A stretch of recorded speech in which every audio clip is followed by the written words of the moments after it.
Welcome back to our channel success clicks. நம்ம இந்த சேனலில் டிஎன்பிசி கம்பைன் இன்ஜினியரிங் சர்வீஸ்க்கு ரிலேட்டடான ஸ்டடி வீடியோஸ் தான் பார்த்துட்ருக்கோம். லாஸ்ட் வீக் ஃபுல்லாக சாயில் மெக்கானிக்ஸ்லேருந்து ஒவ்வொரு டாப்பிக்காக வீடியோ போட்டுட்ருந்தோம். ஸோ இந்த வீக் ஃபுல்லாக ஸ்ட்ரென்த் ஆஃப் மெட்டீரியல்லேருந்து தான் அடுத்தடுத்த வீடியோஸ் வரப்போகுது. ஸோ இன்றைக்கான கொஸ்டின்ஸ் பார்க்குறதுக்கு முன்னாடி சேனலை இது வரைக்கும் சப்ஸ்கிரைப் பண்ணலன்னா மறக்காமல் சப்ஸ்கிரைப் பண்ணுங்கள். அப்போ தான் நான் போடுற வீடியோஸ்க்கான நோட்டிஃபிகேஷன் உங்களுக்கு கண்டினியூஸாக வரும். ஓகே, இப்போது கொஸ்டின்குள்ளே போகலாம். ஸோ எல்லா கொஸ்டினுமே ஸ்ட்ரென்த் ஆஃப் மெட்டீரியலில் இன்றைக்கி எடுத்திருக்க டாபிக் ப்ராப்பர்ட்டிஸ் ஆஃப் மெட்டீரியல், அதாவது எலாஸ்டிக் ப்ராப்பர்ட்டினா என்ன, ductile, malleability, brittleness, toughness, so resilience, proof resilience, இந்த மாதிரி டாபிக்ஸ்லாம் இருக்கு இல்லையா. ஸோ ஜென்ரலாக கொஞ்சம் தியரி பார்த்து இருக்கு இல்லையா ஸ்ட்ரென்த் ஆஃப் மெட்டீரியலில் ஃபஸ்ட் எடுத்தோன்னே. ஸோ அந்த மாதிரி டாபிக்ஸ்லேருந்து எடுத்த அப்ஜெக்டிவ் கொஸ்டின்ஸ் தான் இந்த வீடியோவில் நம்ம பார்க்க போகிறோம். ஸ்ட்ரென்த் ஆஃப் மெட்டீரியலில் இன்றைக்கி பார்க்க போகிற first question, the maximum numerical value of Poisson ratio is. The maximum numerical value of Poisson ratio. Maximum numerical value, அதாவது maximum number of Poisson ratio என்ன, 0.0, 0.25, 0.50, 1.00. ஸோ இதில் maximum numerical value Poisson ratio என்ன? So இதுதான் question. So நீங்களும் கீழே answer தெரிஞ்சால் comment பண்ணிகிட்டே இருங்க. ஸோ நானும் ஆன்சர் சொல்கிறேன்.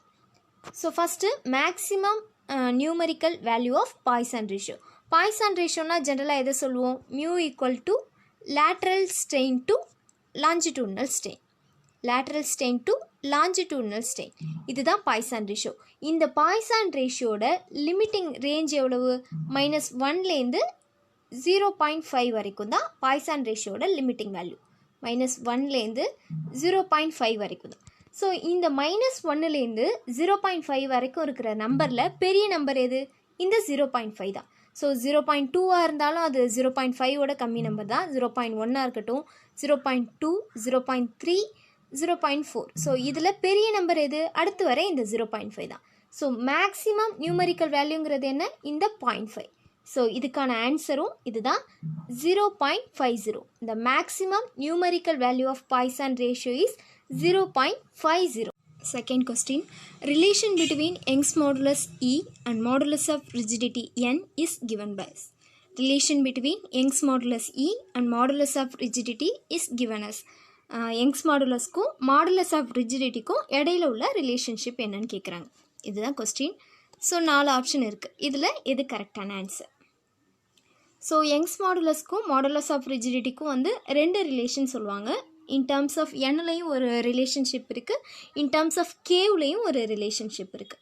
ஸோ இங்கே கொடுத்துருக்கிறதுல கே இல்லை, அப்போ எண்ணில் உள்ள relationship E equal to 2n into 1 + μ, E equal to 2n into 1 + μ.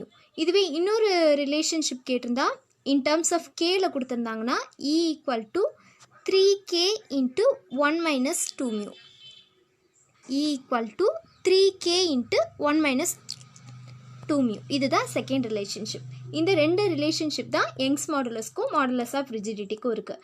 So in terms of எண்ணில் கொடுத்துருந்தா E equal to 2n into 1 + μ, in terms of கேல கொடுத்துருந்தா E equal to 3k into 1 - 2μ. So next question, modulus of rigidity is expressed as. Modulus of rigidity is expressed as compressive stress to compressive strain, tensile stress to shear strain, shear stress to shear strain, stress divided by volumetric strain. So இதில் modulus of ரிஜிடிட்டிங்கிறது என்ன. So modulus of ரிஜிடிட்டிங்கிறது option C, shear stress to shear strain, இதுதான் மாடுலஸ் of ரிஜிடிட்டி. அடுத்து கொடுத்துருக்க option D, stress divided by volumetric strain. So இந்த வால்யூம் ரேஷியோவில் மென்ஷன் பண்ணிட்டாலே அது பல்க் மாடுலஸ்னு வந்துடும். ஸோ நார்மல் ஸ்ட்ரெஸ்க்கும் வால்யூமெட்ரிக் ஸ்ட்ரெயினுக்கும் இடையில உள்ள ratio bulk modulus. So modulus of ரிஜிடிட்டிங்கிறது shear stress divided by shear strain, இதுதான் ஆன்சர்.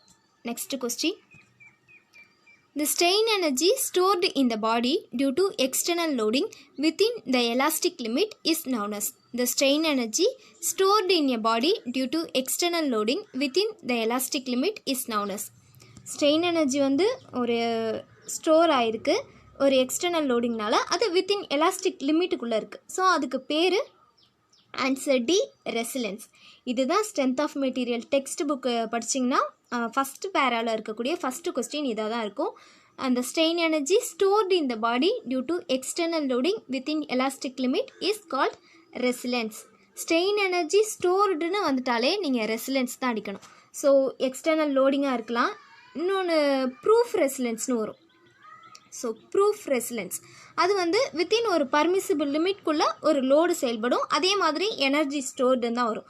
ஸோ எனர்ஜி ஸ்டோர்டுங்கிறது தான் இந்த ரெசிலென்ஸ்க்கான கீவேர்டு. எங்கெங்கெல்லாம் எனர்ஜி அப்சார்ப்டு ஸ்டோர்டு அந்த மாதிரி வருதோ அதுக்கெல்லாம் ஆன்சர் வந்து ரெசிலென்ஸாக தான் இருக்கும். ஸோ மேலபிலிட்டிங்கிறது என்ன ப்ராப்பர்ட்டினா, இதுவும் ஒரு ஃபிசிக்கல் ப்ராப்பர்ட்டி தான். ஒரு மெட்டீரியல் இருக்குது அப்படின்னா அந்த மெட்டீரியலை வந்து ஈஸியாக ஹேமர் பண்ணலாம், ஈஸியாக பிரிட்டில் பண்ணலாம், ஒரு சின்ன ரோல்ட் அண்ட் பிளேட்ஸாக கூட உருட்டலாம். ஸோ எப்படி வேணாலும் நம்மளுக்கு ஏற்ற மாதிரி அந்த மெட்டீரியலோட ஷேப்பை வந்து மாற்றிக்கலாம். அதுக்கான ப்ராப்பர்ட்டி பேர் தான் malleability. So the strain energy stored in the body due to external loading within the elastic limit is known as resilience. Next question. The material is said to be perfectly elastic. A material is said to be perfectly elastic. So 4 option கொடுத்துருக்காங்க. கீழே இருக்க perfectly elastic இதை base பண்ணி தான் இந்த 4 option கொடுத்துருக்காங்க. So perfectly எலாஸ்டிக்குங்கிறது என்ன? It regain its original shape and removal of the load. It regain its original shape and partially and removal of load. It does not regain its original shape at all, none of this. So இதில் perfectly எலாஸ்டிக்குங்கிறது என்ன? So எலாஸ்டிக்னாலே என்ன சொல்லுவோம்? ஒரு force வந்து ஒரு elastic மேலே செயல்படுறோம் அப்படின்னா அது வந்து அந்த ஃபோர்ஸ்னால ஒரு குறிப்பிட்ட தூரத்துக்கு போயிட்டு நம்ம ஃபோர்ஸை எடுக்கும்போது திரும்பவும் அதோட ஒரிஜினல் ஷேப்புக்கு வர்றது தான் பர்ஃபெக்ட்லி எலாஸ்டிக் மெட்டீரியல்னு சொல்லுவோம். ஸோ அப்போ ஆப்ஷன் ஏ தான் correct. A material is set to be perfectly elastic. It regain its original shape and removal of the load. So load வந்து பார்ஷியலாகவும் செயல்பட போகிறதில்ல, ஒரிஜினல் ஷேப்புக்கு வராமல் இருந்தால் அது எலாஸ்டிக் ப்ராப்பர்ட்டியே கிடையாது. ஸோ இந்த 3 ஆப்ஷனுமே கரெக்ட் தப்பு, மீதி இருக்க ஆப்ஷன் தான் correct. So answer is A. It regain its original shape and the removal of the load. Next question. If a composite bar of steel and copper is heated then the copper bar will be under. If a composite bar of steel and copper is heated, then the copper bar will be. ஒரு composite பார் இருக்குது. அந்த composite பார் எதனால் ஆனது? Steel and காப்பர்னால் இருக்குது. So அந்த composite பாரை first heat பண்ணுறோம். So அப்போது காப்பர் வந்து எந்த இதில் இருக்கும்? டென்ஷனாக, ஷியராக, torsion or none of this. So இதில் காப்பர் வந்து என்ன ப்ராப்பர்ட்டியில் இருக்கும் அதுதான் கொஸ்டினில் கேட்டிருக்காங்க. ஸோ காம்போசிட் பார்னாலே 2 மெட்டீரியல் வந்து சேர்ந்து தயாரித்தது தான் காம்போசிட் பார்னு சொல்லுவாங்க. ஸோ 2 அல்லது 2க்கு மேலே இதுதான் காம்போசிட் பார். ஸோ இந்த காம்போசிட் பாரில் ஸ்டீலும் காப்பரும் இருக்குது. ஸோ இப்போ வந்து இதை வந்து ஹீட் பண்ணுறோம். ஸோ ஜென்ரலாக ஸ்டீலுக்குள்ள ப்ராப்பர்ட்டிங்கிறது ஸ்டீல் வந்து டென்ஷன் ப்ராப்பர்ட்டிஸ் உள்ள ஒரு இதுதான். ஸோ மீதி இருக்க காப்பர் கம்ப்ரெஷனுக்குள்ளது. ஸ்டீலை வந்து ஒரு காம்போசிட் பாரை ஃபஸ்ட்டு ஹீட் பண்ணுறோம் அப்படின்னா ஸ்டீல் வந்து ஃபஸ்ட்டு உருக ஆரம்பிக்கும். ஸோ அப்போது அது வந்து டென்ஷன், காப்பர் வந்து கம்ப்ரெஷன். ஸோ இங்கே கம்ப்ரெஷனுங்கிறது எங்கேயுமே மென்ஷன் பண்ணலை. So answer is none of this. So copper is compression material தான். காப்பர் வந்து ஒரு ஹீட் பண்ணும்போது அது வந்து கம்ப்ரெஸ் தான் ஆகும், டென்ஷன் ப்ராப்பர்ட்டி வராது. ஸ்டீல் தான் டென்ஷன் ப்ராப்பர்ட்டிக்கு உள்ளது. So answer is D, none of this. Next question. Gradually applied static loads do not change with time there. Gradually applied static loads do not change with time there. Magnitude, direction, point of application, all options are correct. Gradually applied static load do not change with time. So கிராஜுவலாக ஒரு மெட்டீரியலில் load apply ஆகிட்டுருக்கு. So அப்போ என்னென்ன ப்ராப்பர்ட்டிஸ்லாம் change ஆகாது அதுதான் கேட்குறாங்க. Magnitude, direction, point of application, all options are correct. இது 4ல் எது ஆன்சர்னா all options are correct. So கிராஜுவலாக எப்போதுமே ஒரே மாதிரியாக ஒரு பீம் இருக்குன்னா ஒரே மாதிரியாக லோடு அப்ளை ஆகிட்டே இருக்குது. ஜென்ரலாக எவ்வளோ அப்ளை ஆகுமோ அதே மாதிரி ஒரே ஸ்டேஜில் அப்ளை ஆகிட்டு இருந்தால் மேக்னெட்யூடும் மாறாது, டைரக்ஷனும் மாறாது, பாயிண்ட் ஆஃப் அப்ளிகேஷனும் மாறாது. ஸோ இது 3மே மாறாததுனால தான் இந்த option correct. All options are correct. So இப்போது இதுக்கு எக்ஸாம்பிளாக ஒரு டெட் லோடே சொல்லலாம். டெட் லோடு இருக்குன்னா அதில் வந்து எந்த டைரக்ஷனும் மாற போகிறதில்ல. சப்போஸ் இந்த கிராஜுவலி அப்ளை லோடுக்கு பதிலாக சடன் லோடு வந்துச்சுன்னு வச்சுக்கோங்க. ஸோ சடன் லோடுங்கிறது என்ன? இந்த எர்த்குவேக் லோடெல்லாம் சொல்கிறோம் இல்லையா? ஸோ எர்த்குவேக், ஒரு திடீர்னு புயல் அடிக்கிறது, இதெல்லாம் தான் sudden load. Wind or earthquake இதெல்லாம் தான் சடன் லோடு. அந்த மாதிரி சடன் லோடு வரும்போது இந்த கண்டிஷன்ஸ்லாம் மாறும். அதோட மேக்னெட்யூட் மாறிடலாம், டைரக்ஷன் மாறிடலாம், பாயிண்ட் ஆஃப் அப்ளிகேஷன்லாம் மாறலாம். ஆனால் கிராஜுவல் லோடை பொறுத்த வரைக்கும் இது மாறவே மாறாது, சடன் லோடுக்கு மட்டும்தான் மாறும். So the gradually applied static loads to not change with that magnitude, direction and point of application. Next question. Which of the following statement is true? Which of the following statement is true? இங்கே கொடுத்துருக்க ஆப்ஷனில் எந்த statement ட்ரூன்னு கேட்குறாங்க. So first option பார்க்கலாம். Limit of proportionality depends upon area of the cross section. அடுத்தது limit of proportionality depends upon up to type of loading. அடுத்து C option limit of proportionality depends upon type of material. All options are correct. So இங்கே கொடுத்துருக்க 4 ஆப்ஷனுமே எதை பொறுத்து கொடுத்துருக்காங்கன்னா இந்த limit of ப்ரொபோஷனாலிட்டிங்கிற வார்த்தையை பொறுத்து கொடுத்துருக்காங்க. ஸோ லிமிட் ஆஃப் ப்ரொபோஷனாலிட்டின்னு எதை சொன்னோம்? ஒரு மெட்டீரியலில் ஒரு ஃபோர்ஸ் செயல்படும் போது ஒரு ஷேப்லேருந்து இன்னொரு ஷேப்புக்கு போயிட்டு ஃபோர்ஸை எடுத்துட்டா மறுபடியும் அதோட ஒரிஜினல் ஷேப்புக்கே வந்துடும். அதுதான் லிமிட் ஆஃப் ப்ரொபோஷனாலிட்டி, எலாஸ்டிக் ப்ராப்பர்ட்டின்னு சொல்கிறோம். அந்த லிமிட் ஆஃப் ப்ரொபோஷனாலிட்டி எதை பொறுத்து மாறுதுங்கிறத பொறுத்து தான் இந்த ஆப்ஷன் 4 கொடுத்துருக்காங்க. ஸோ அந்த மெட்டீரியல் இருக்கு இல்லையா, elastic material. So elastic material depends upon area of the cross section. So இதை ஏரியாவை பொறுத்தா வந்து ஒரிஜினல் ஷேப்புக்கு வருது, நம்ம ஏரியாவை பொறுத்தா ஃபோர்ஸை வந்து செயல்படுத்துகிறோம் இல்லை. ஸோ அப்போ இந்த ஆப்ஷன் வந்து தப்பு. ஸோ அடுத்த ஆப்ஷன் என்ன? Limit of proportionality depends upon type of loading. Elastic property வந்து டைப் ஆஃப் லோடிங், நம்ம எவ்வளோ லோடு கொடுக்குறோமோ அதை பொறுத்தும் மாற போகிறதில்ல. ஸோ ஒரு ரப்பர் பேண்டே இருக்குன்னா நம்ம கொஞ்சமாக ஃபோர்ஸ் கொடுத்தாலும் அந்த ரப்பர் பேண்டோட ஷேப் மாறுதான் போகுது, அதிகமாக ஃபோர்ஸ் வச்சு இழுத்தாலும் அதோட ஷேப் மாறுதான் போகுது. ஸோ டைப் ஆஃப் லோடிங்கை பொறுத்து லிமிட் ஆஃப் ப்ரொபோஷனாலிட்டி எப்போதுமே அமையாது. ஸோ இந்த ஆப்ஷனும் தப்பு. ஸோ அடுத்த ஆப்ஷன் என்ன? Limit of proportionality depends upon type of material. Limit of proportionality depends upon type of material.